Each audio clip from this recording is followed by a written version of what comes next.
प्रिय विद्यार्थियों, मैं doctor Kuldeep Fadia, associate professor, department of political science, government Meera girls college Udaipur. आज हम द्वितीय वर्ष कला के पेपर फर्स्ट आधुनिक संविधान के अंतर्गत अमेरिका के संविधान को देखेंगे और संयुक्त राज्य अमेरिका के संविधान के अंतर्गत आज हम अमेरिका की संघात्मक व्यवस्था के बारे में अध्ययन करेंगे। ये देखने का प्रयास करेंगे हम कि अमेरिका में संघात्मक व्यवस्था क्यों लागू की गई, संघात्मक व्यवस्था किसे कहते हैं और संयुक्त राज्य अमेरिका में जिस रूप में संयुक्त राज्य को नियोजित करने के लिए संघात्मक व्यवस्था का उदय हुआ, इतने वर्षों में संघात्मक व्यवस्था ने अपना सफर किस प्रकार से तय किया है। तो आइए देखते हैं कि अमेरिका में संघात्मक व्यवस्था की स्थिति क्या है। संयुक्त राज्य अमेरिका, जो आज दुनिया की एक बहुत बड़ी शक्ति है, जिसे हम लोग महाशक्ति के रूप में जानते हैं, वहां संघात्मक व्यवस्था पहली बार लागू की गई। कहा जाता है कि आधुनिक काल में संयुक्त राज्य अमेरिका का संविधान संघात्मक शासन प्रणाली की स्थापना का प्रथम प्रयोग माना गया। बाद में एक राजनीतिक संगठन के रूप में संघवाद, स्विस संविधान, कनाडा के अधिराज्य तथा ऑस्ट्रेलिया की कॉमनवेल्थ में भी अपनाया गया था। हेरल्ड लास्की जैसे आलोचकों के अनुसार संघवाद का समय बीत चुका है जब उन्होंने ये कहा था। फिर भी 20वीं शताब्दी में संघ के विचार का बढ़ता हुआ आकर्षण स्पष्ट दिखाई दिया। इतना होने पर भी आज संघवाद का कोई स्वीकृत सिद्धांत, सर्वमान्य मॉडल दुनिया में स्थापित नहीं है, क्योंकि संघवाद किसी देश की आवश्यकता और परिस्थितियों का फल होता है और इसी कारण से भिन्न संघों के संगठनों में भिन्नताएं परिलक्षित होती हैं। संघवाद किस रूप में कार्य करता है और अमेरिका में संघवाद की स्थिति क्या है, आइए इसे जानने का प्रयास हम लोग करते हैं। संघवाद अर्थात फेडरलिज्म संवैधानिक राज संचालन की उस प्रवृत्ति का प्रारूप है जिसके अंतर्गत विभिन्न राज्य एक संविदा अथवा समझौते के द्वारा एक संघ की स्थापना करते हैं। इस संविदा के अनुसार संघीय सरकार एवं अनेक राज्य सरकारें अर्थात संघ की विभिन्न इकाइयां परस्पर एक हो जाती हैं। संघवाद शक्तियों के विभाजन का वह तरीका है जिसमें केंद्रीय तथा क्षेत्रीय सरकारें अपने अपने क्षेत्र में स्वतंत्र तो होती ही हैं, साथ ही उनमें समन्वय भी होता है।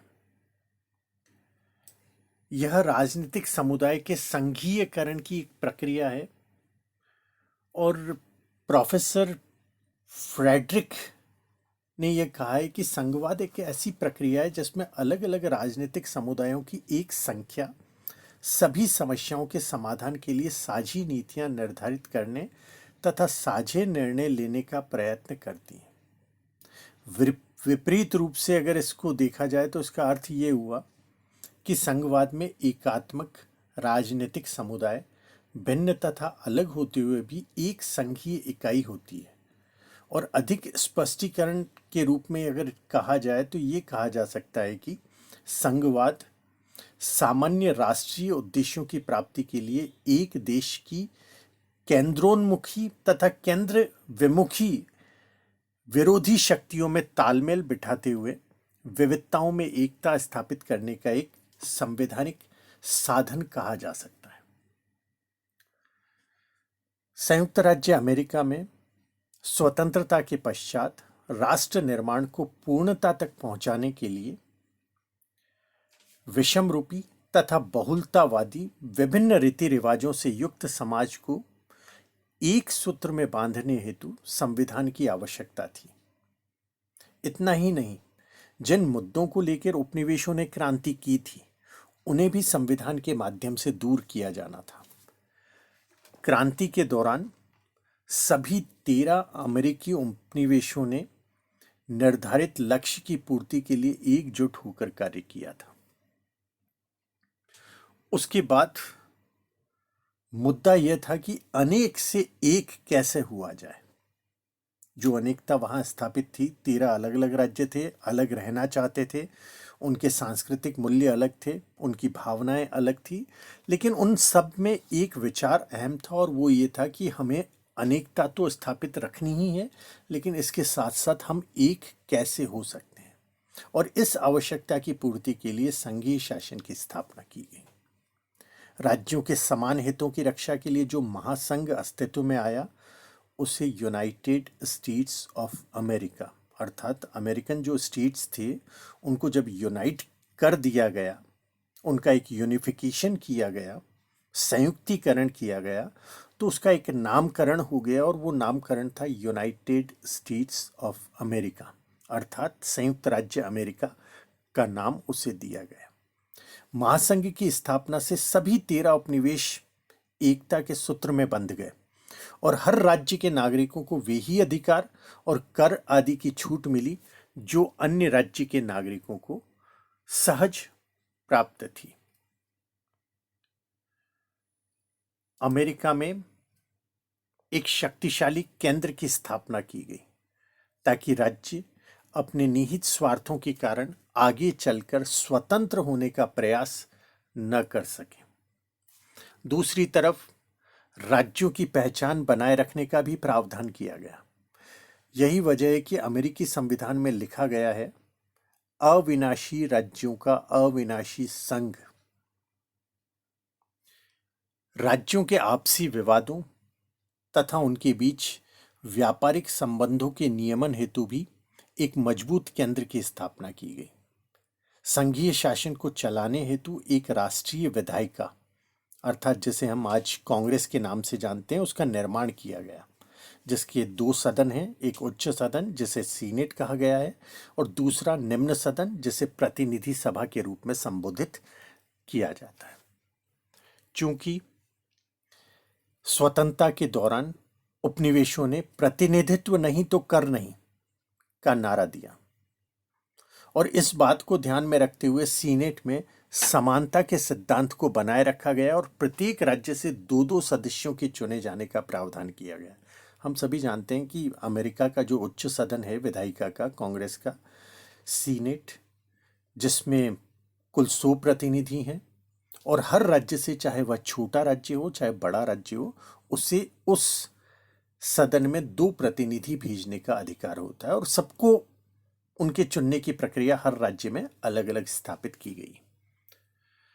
अमेरिकी संविधान संघीय राज्य को निर्दिष्ट करता है। वास्तव में आधुनिक विश्व में संयुक्त राज्य अमेरिका सबसे पहला और सबसे पुराना संघीय राज्य है। यह 50 राज्यों, जो कि प्रारंभ में 13 थे, और कोलंबिया डिस्ट्रिक्ट, कोलंबिया जनपद से निर्मित एक संघीय गणराज्य है। संविधान में संघीय सरकार और राज्य सरकारों के बीच अधिकारों और शक्तियों के विभाजन का संपूर्ण प्रावधान कर दिया गया है। अमेरिकी संघवाद की विशेषताओं को हम देखने का प्रयास करते हैं कि अमेरिका में जो संघ वहाँ के संविधान निर्माताओं के द्वारा स्थापित किया गया और बाद में जिसका प्रचालन हुआ, जिसने कार्य करना आरंभ किया, उसकी विशेषताएं आज हम देखें तो वो विशेषताएं किस रूप में हमारे सामने आती है। सबसे पहली विशेषता है संविधान की सर्वोच्चता। इसे इस रूप में समझा जा सकता है कि अमेरिका में राज्य सरकारों या प्रांतीय सरकारों अथवा संघ सरकार, इन दोनों में से कोई सर्वोच्च नहीं है, बल्कि दोनों अपनी संपूर्ण शक्तियां वहां के संविधान से ग्रहण करते हैं। अर्थात यह एक ऐसा संघ है या पहला ऐसा संघ था जहां संविधान की सर्वोच्चता का सिद्धांत लागू किया गया है। दूसरी विशेषता जो बड़ी महत्वपूर्ण विशेषता है वो यह है कि अमेरिका में संघ और राज्यों की सरकारों के बीच शक्तियों के वितरण की व्यवस्था की गई, जिसे हम ये भी कह सकते हैं कि दोनों के बीच में शक्तियों का बंटवारा कर दिया गया है, दोनों का क्षेत्राधिकार निर्धारित कर दिया गया है, दोनों के बीच में ये तय कर दिया गया है कि उन्हें अपने क्या कार्य करने हैं और किस प्रकार से करने हैं। संविधान के तहत दो सरकारों की स्थापना की गई है, एक संघीय सरकार तथा दूसरी राज्य सरकार। संघ तथा राज्यों के बीच शक्तियों का स्पष्ट विभाजन अथवा स्पष्ट सीमा रेखा अंकित कर दी गई। संघ को करों, ऋणों का भुगतान, विदेशों के साथ संबंध, राज्यों के बीच परस्पर व्यापार, वाणिज्य का नियमन, सिक्कों की ढलाई, युद्ध की घोषणा इत्यादि अधिकार दिए गए, जो कि प्रथमतः दिखाई देने पर हमें लगता है कि राष्ट्रीय महत्व के अधिकार अथवा शक्तियां हैं। तीसरा जो कि महत्वपूर्ण विशेषता है कि संविधान संशोधन में राज्यों की महत्वपूर्ण भूमिका दी गई है। अमेरिका में जो कि एक कठोर संविधान कहलाता है, संविधान इस रूप में है कि जहां यदि संविधान में परिवर्तन करना पड़े, संविधान में संशोधन करना पड़े, तो संविधान संशोधन में संघ सरकार अथवा केंद्र सरकार की भी भूमिका है और साथ ही राज्यों की भी अपनी भूमिका तय कर दी गई है। संविधान संशोधन प्रत्येक सदन के 2/3 मतों के आधार पर कांग्रेस संविधान में संशोधन का प्रस्ताव प्रस्तुत कर सकेगी तथा राज्यों की कुल संख्या में से 2/3 राज्यों की विधायिकाओं से आवेदन प्राप्त होने पर संशोधन प्रस्तावित करने के लिए सम्मेलन बुलाया जा सकेगा। तो इस प्रकार ये कहा गया है कि वहाँ एक ऐसा संवैधानिक मॉडल है जिसमें केंद्र भी अपनी भूमिका निभाता है और राज्य भी अपनी भूमिकाओं का निर्वहन उसके अंतर्गत करते हैं। चौथी विशेषता वहाँ दोहरी नागरिकता की। संयुक्त राज्य अमेरिका में हर व्यक्ति 2 प्रकार की नागरिकता रखता है। एक संयुक्त राज्य अमेरिका की नागरिकता एक देश के रूप में, और दूसरी अपने गृह राज्य की नागरिकता, जिस राज्य का या जिस प्रांत का वह व्यक्ति निवासी है। तो प्रत्येक व्यक्ति 2 सरकारों के अंतर्गत काम करता है और दोनों प्रकार की नागरिकता उसे प्राप्त रहती है। एक अन्य जो सबसे महत्वपूर्ण विशेषता संघवाद की दिखाई देती है कि यदि संघ सरकार और राज्य सरकारों के बीच में तालमेल ना हो, गतिरोध ना हो, तो ऐसी स्थिति में क्या होगा। तो इसके लिए कहा गया है कि सर्वोच्च न्यायालय के पास न्यायिक पुनरावलोकन का प्रभावशाली अधिकार है। सर्वोच्च न्यायालय किसी भी प्रकार के कानून की जांच कर सकेगा। सर्वोच्च न्यायालय के पास यह अधिकार है कि वह इस प्रकार के मामले जो संघ सरकार और राज्य सरकारों के बीच के मामले हों, उन्हें सुने और उस पर अपनी सम्मति अथवा असहमति अंकित करें। तो इस प्रकार से संयुक्त राज्य अमेरिका में संघवाद की एक मूलभूत विशेषता न्यायिक पुनरावलोकन के रूप में सामने आती है। एक अन्य विशेषता जिसके बारे में अभी चर्चा भी की हमने, कि अमेरिका की कांग्रेस के उच्च सदन अर्थात सीनेट में सभी राज्यों को एक जैसा प्रतिनिधित्व दिया गया है। सीनेट में कुल 100 सदस्य हैं।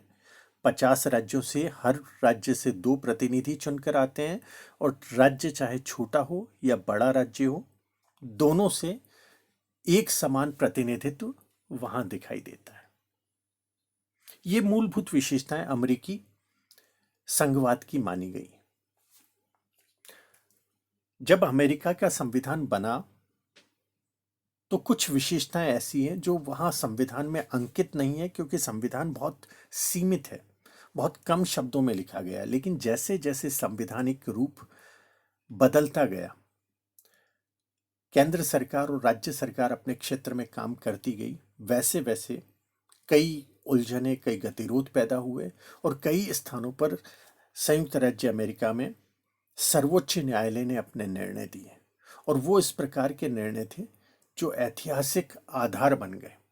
जो अमेरिका के संघवाद को सीमित नहीं करते बल्कि उसे व्यापक आधार देते हैं, उसे प्रभावशाली बनाते हैं, उसे एक ऐसा संघ बना देते हैं जो कि बेहतर रूप से हर परिस्थिति में, हर समय में बेहतर ढंग से कार्य कर सके। अमेरिका में अन्य देशों के विपरीत एक ऐसी स्थिति है जहां केंद्र सरकार तो अपने क्षेत्र में प्रभावशाली और शक्तिशाली है ही, लेकिन किसी भी अन्य देश की तुलना अगर अमेरिका के संघ से की जाए तो अमेरिका में राज्य अधिक शक्तिशाली पाए जाते हैं। इसका मतलब ये नहीं है कि अमेरिका में केंद्र सरकार कमजोर है, बल्कि इसका अभिप्राय यह है कि अमेरिकी प्रांत या अमेरिकी राज्य किसी अन्य संघवादी राज्य के प्रांतों से अधिक शक्तिशाली है। और उसके कई सारे कारण हैं, जिसमें हम ये कहते हैं कि प्रत्येक राज्य के अपने अलग संविधान है। केंद्र का संविधान है ही, लेकिन राज्यों ने अपने संविधान बना रखे हैं और संविधान बनाने के साथ साथ वहाँ का कानूनी स्वरूप, वहाँ का ढांचा, वहाँ की समाज व्यवस्था, राजनीतिक व्यवस्था उनके अपने संविधानों पर भी आधारित है। प्रत्येक राज्य का गवर्नर उस राज्य की आम जनता के द्वारा निर्वाचित होता है और इस रूप में वह बड़ा शक्तिशाली होता है, क्योंकि चरम रूप में जनता का प्रतिनिधि होता है।